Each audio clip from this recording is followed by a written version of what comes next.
Hi guys, and welcome to this episode of Spotlight. No, I've not picked up 50 kilograms and become grey. Paul is just not here today.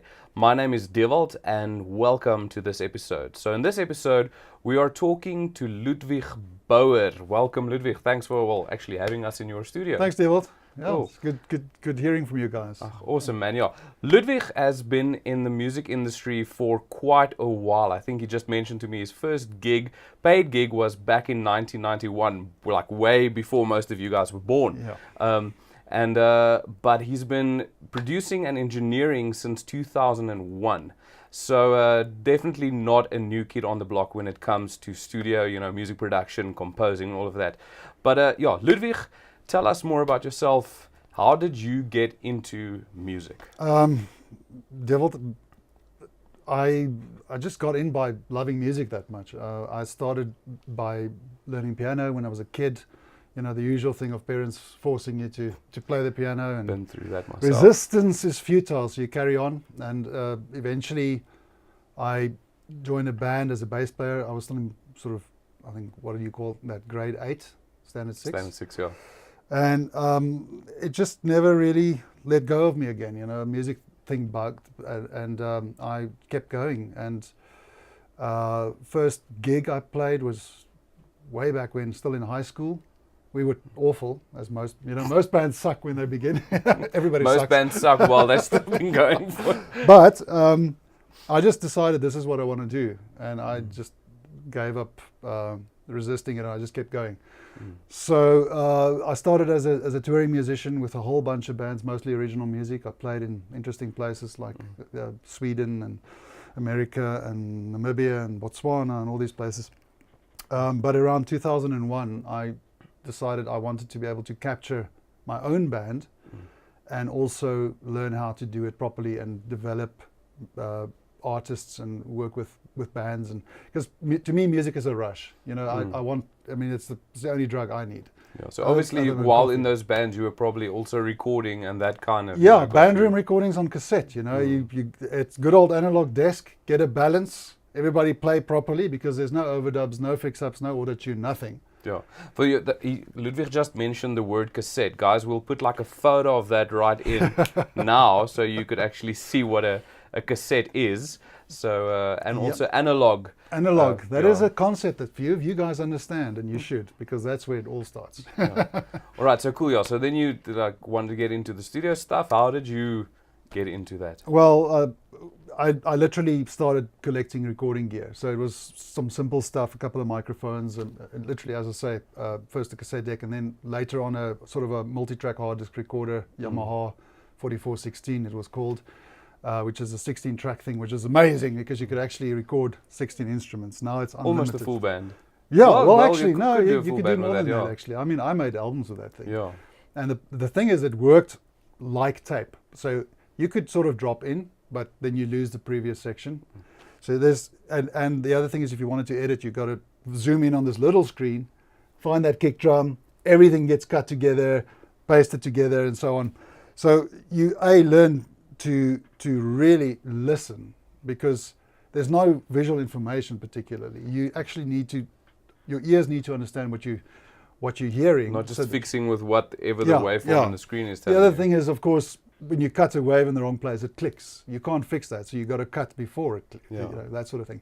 So I learned a tremendous amount, and I think I probably had that machine for 4 or 5 years, making albums and singles and all kinds of stuff in this room. And then later on, I was already playing with a MIDI computer. I mean, in those days, you're looking at maybe a Pentium 1 if you were lucky. Yeah. So we had a very simple MIDI setup, and then I connected MIDI cables to this thing. So I could program some basic MIDI, and it would synchronize almost like tape.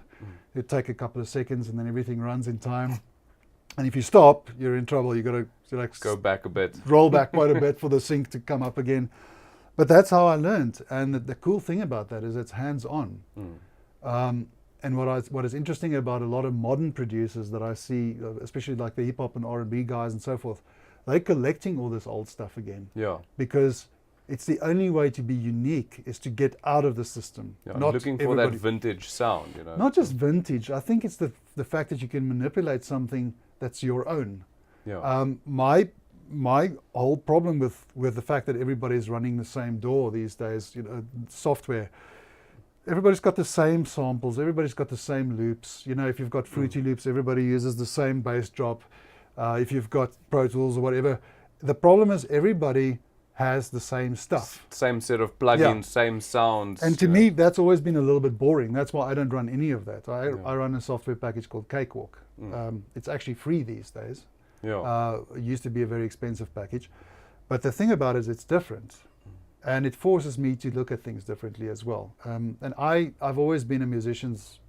I want to hear the fingers on the strings, and I want the authentic music, you know. Yeah, I grew up listening to that sort of stuff. So to me, it still excites me to hear a musician. I love electronic music. I play around with that stuff all the time. I program, I produce, all the kinds of stuff. But even then, I try and make it my own by doing something to the sound. Changing the sound, making it your... You don't want to have the same snare sound as everybody else. Yeah. And especially with electronic music, it's too easy to just pull out a new VST and go, hey, look at my pad. Well, it's the same pad 1,000 other people are using. Yeah, all what a lot of people do is basically just go listen to your favorite artist, just sample his snare drum, boom. Or even worse, just use the default setting on the VST, you know. There you go. That's a pad. Well, okay. But mastering plugin done. Yeah.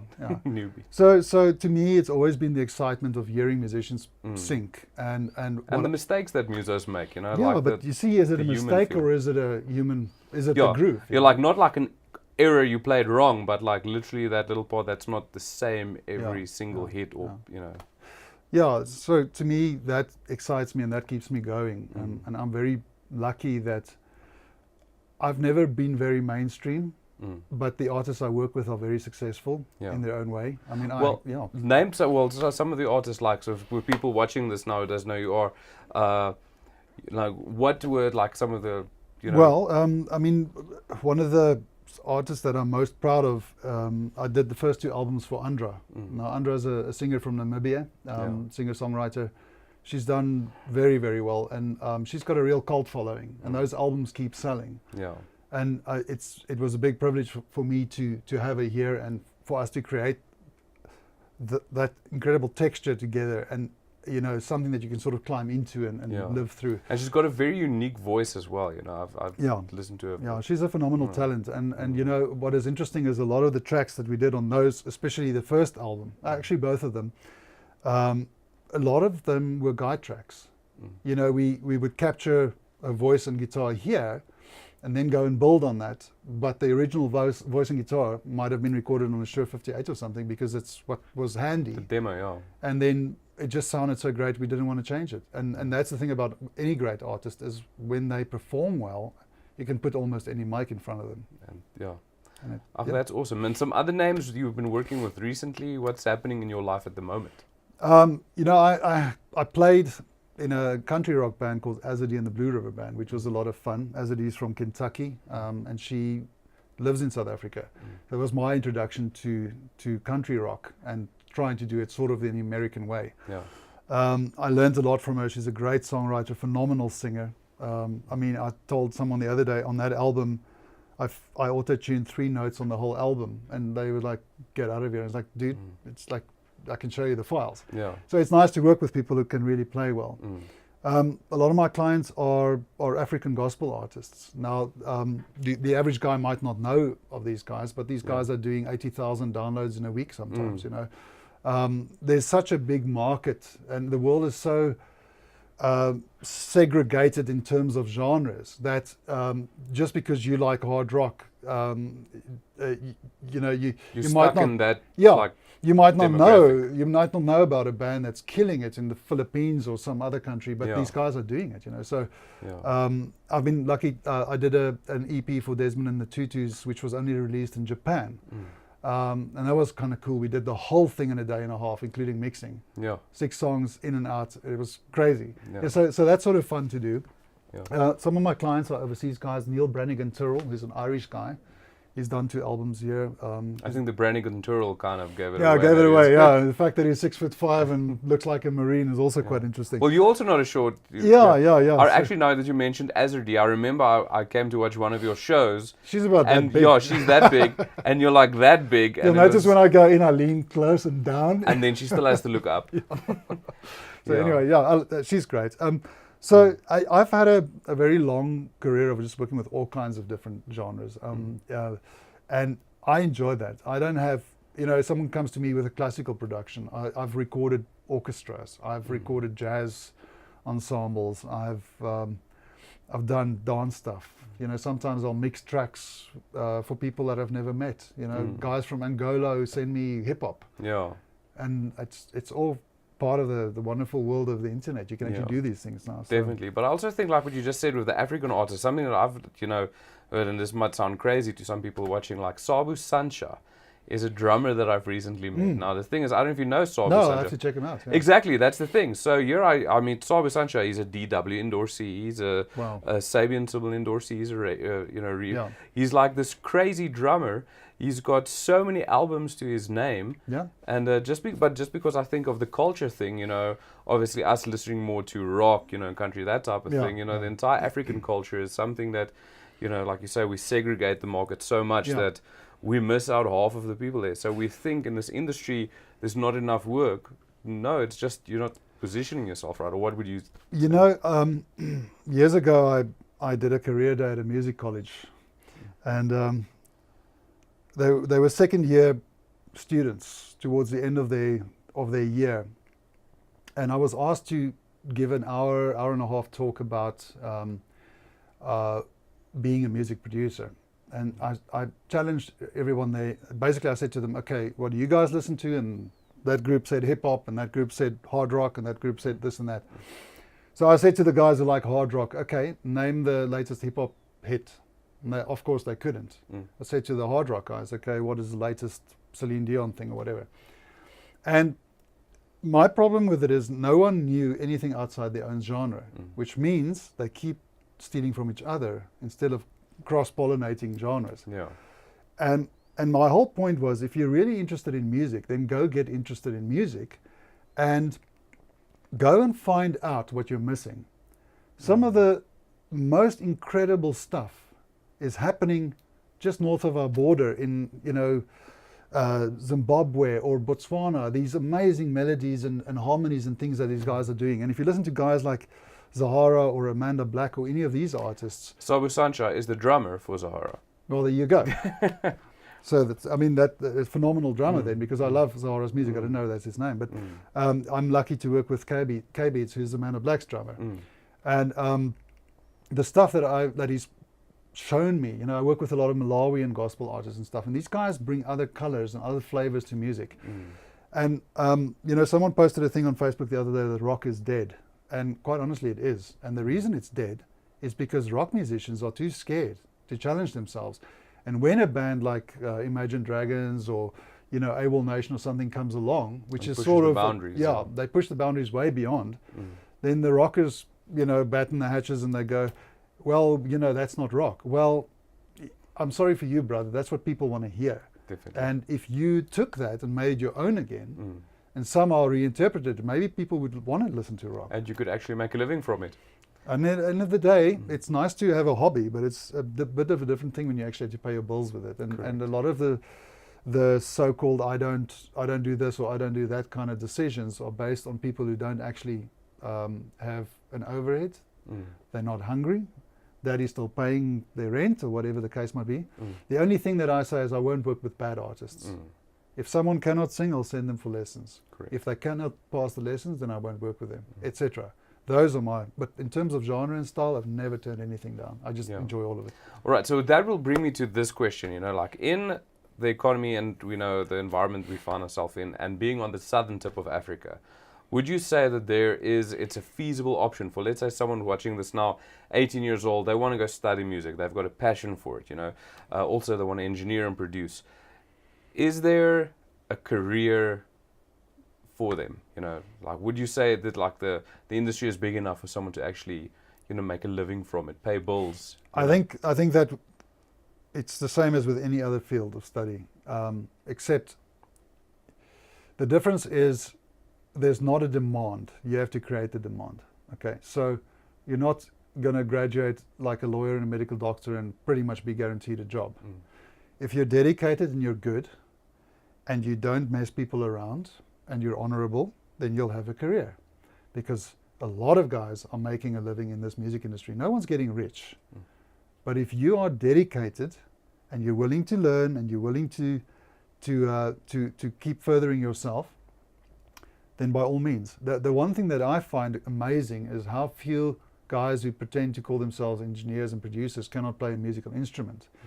My argument is, how do you know what a musician wants if you don't know what a musician wants?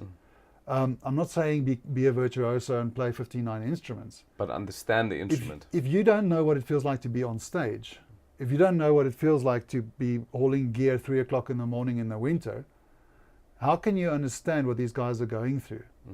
And to me, if you look at the greatest producers and engineers in the world, they all had a working musician background. And my advice to anyone who wants to get into this industry is, there's already too many producers and engineers in this small country. What there isn't enough of is bands creating the industry that you will graduate from. To me, that is, if you want to work in this industry, then go and create the industry. You can build 1,000 studios. It's not going to create more good songs. It's not going to create more good musicians and more good performers and more good shows, and more importantly, it's not going to create fans. Studios don't build followings. What you need is to capture really awesome music that you created, and that gives you the experience, that builds the following. And then some of us will maybe graduate to become an engineer and, use that wild word producer, which no one can really define. And I think anyone who walks out of a college and calls himself a producer is a joke. Producer is something you earn over 15, 20 years of proving yourself. And I think people should back it down a little bit and get a bit more foundation going. Understand what they're dealing with. Understand that when someone gives you money to make an album, it is a massive responsibility. I don't think anyone who's 20 years old really understands that. I agree. Like, for me, studying sound engineering and walking out of that straight into one of the biggest recording studios in the Southern Hemisphere, back then, Maranatha Record Company, which is in the meantime closed down. Phenomenal. That was my school. I literally remember, like, I finished my first year, got a job as an intern at the recording studio. I walked in there, and the engineer there at the time, Louis Langerman, who was incredible. He now lives somewhere in Europe. I remember, like, I studied sound engineering. I learned how to mic up a drum kit. And then I got there and he tells me, okay, we've got a drum session, mic up the drum kit so long. So, and then I would mic up the drum kit and we'd walk back into the control room, and I'm asking him, like, what does it sound like? And he would just go like, no, that sounds, And I'm like, okay, well, what's wrong? He says, use your ears. Go back and fix it. And then I'd move the microphones, and he would come back in and I said, the snare sounds okay. Everything else sounds, And that's how I learned, And the only way I agree totally with you, is like, yes, you can study techniques. You can study how sound works. But experiencing and understanding music, and understanding what you say from the artist's point of view. I remember, I think we have like the opposite side. You were first a musician and then went into production, whereas I went into production and then decided, what, I don't want to be on this side of the glass anymore. I want to be on that side, And only once you're on that side of the glass do you fully understand. It's one thing recording vocals, looking through the window and telling the vocalist, no, let's do that again, you're singing flat. You go and try singing, and But the other thing is, if you haven't been on stage or you haven't played with a drummer, yes, I'm a bass player, which is my sort of main instrument, but if you haven't been on a stage and understood what it feels like when a drummer drags, or when a guitarist is ahead of the beat or whatever, or the guitar, or just the fact that if a singer is off pitch, it might be what you're sending to their headphones. So that all comes from actual playing experience, understanding that, gee, maybe the track is too loud or too soft, or maybe this person is pushing too hard, or, you know, maybe the boys are tired from, you know, the night before or whatever, or suggesting to a drummer what to change. If you haven't been in a band, how are you going to know that? How are you going to make a creative suggestion if you have no experience as to what it feels like to play a great song? To actually be that musician. Yeah. And to me, that is what is falling short in the industry right now. Is I don't have a problem with electronic music, but I can guarantee you David Guetta can play some instrument and probably quite well. I can guarantee you that look at a guy like Jay-Z. He's got some of the best musicians in the world playing in his band. Or even Skrillex, who's one of the biggest metal dubsteps. singer. And well, a guitarist. He's a great guitarist. So it's got to tell you something. That when these super successful guys are there playing, can play instruments. You know, people were knocking Lady Gaga until she started singing without her auto-tune, and people realized this woman can really hold it. So to me, that is a fundamental thing. Is just a basic understanding of what are you actually doing, you know, and what does it feel like to connect with other musicians doing the same thing. It'll make you a better producer. That's absolutely guaranteed. Definitely. Right, back to engineering. So as you guys can see, we are here in Ludwig's studio, one big room. Ludwig, tell us about what is your favorite piece of gear in your studio and your favorite microphone, if there is such a thing. What can you not live without? If you had to choose something, you know. I want to say the corny thing, my ears. Okay, well that's not something that works with electricity. Let's choose that. Okay. The truth of the matter is that unless you've got a rich daddy or a wife who's got an amazing salary, you're probably never going to be able to collect all the fancy gear you see on the internet. So I made peace with the fact that I got to learn to use what I have. One of the most incredible pieces of gear ever built in terms of reliability is the old Yamaha 01V96. I don't use it as an analog desk. I use it purely as a router. It's an amazing thing because you can switch and route. It's got, you know, obviously it's programmable and stuff. So it's a wonderful routing matrix for all my digital gear. And I like Art, which is an unusual brand in South Africa. It's an American company. I like Focusrite. I've got an Aphex preamp.